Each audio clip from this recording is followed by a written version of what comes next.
Hi, Wisconsin. Today, the governor delivers the State of the State address. This year's address will look and sound a lot different. It will be delivered virtually by a governor afraid to be in the same room with the state legislature.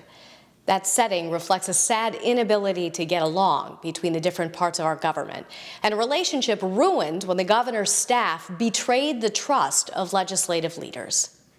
Unfortunately, weak leadership has become a hallmark of the Evers administration, and the victims of this incompetence are real people, like Lachelle, a mom of two who spent 25 weeks waiting for her unemployment insurance check because of the Evers backlog. The governor who promised to champion working people abandoned them to a cold, unaccountable bureaucracy that couldn't answer the phones, process the claims, or get checks out the door. While Wisconsin families waited on hold, the governor did nothing. So it was no surprise that another Evers agency has failed to effectively administer the state's vaccines. While healthcare professionals, nursing home providers and residents, elderly, people with pre-existing conditions, and people who are just scared wait. Our state is one of the worst in the Midwest at getting vaccines in arms. His weak leadership hasn't just jeopardized people's finances and health, it's been downright dangerous for safety. As the streets of our state capital grew violent, a cop car attacked by arsonists, statues torn down, a city-county building firebombed, and 18 officers injured, the governor did nothing.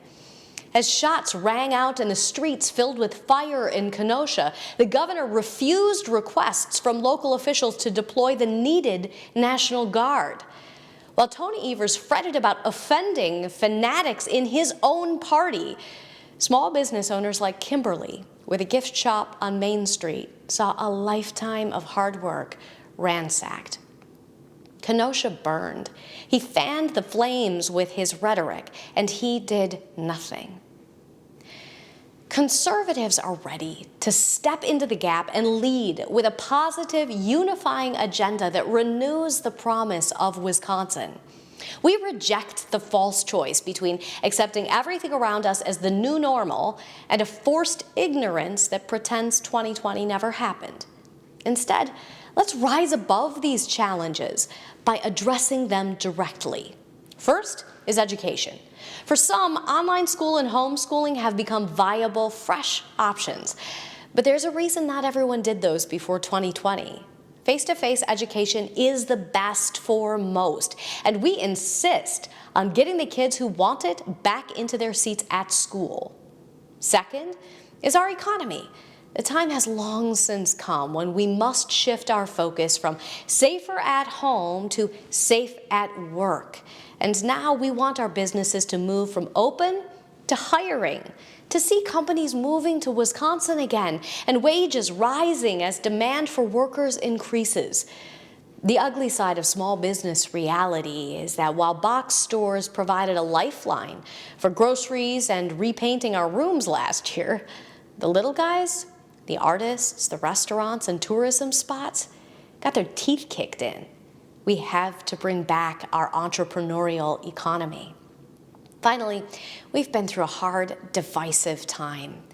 As we look to the future, we should all agree that our election system needs reforms that promote public confidence and fundamental fairness.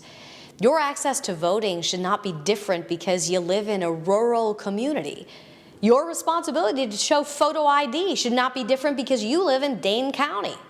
And your right to vote should not depend on how your local clerk interprets the law.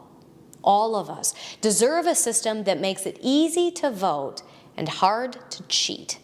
We also deserve a system that makes it easy to count the votes correctly and hard to rig the vote through unequal access to the ballot box. That's an agenda for 2021 we should all get behind. Education, the economy, and election integrity. I hope you'll join this movement as together we build a Wisconsin that's open for opportunity for all of us.